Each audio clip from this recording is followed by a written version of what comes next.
哦，你看，机器收割稻谷了啊，机器收割稻谷好厉害哦，你看，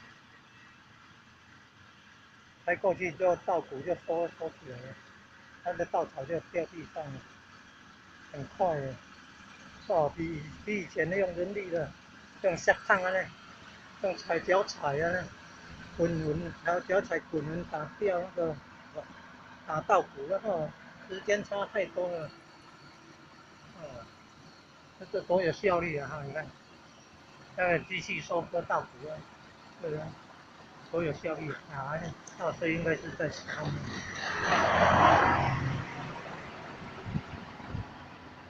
稻穗是在外面的啊。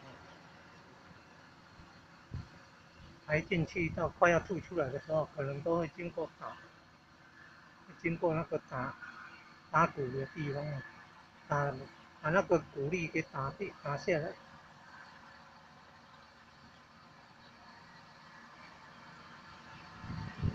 你看，这样上去，然后要到那个排出口，那之间不是有经过一个角落吗？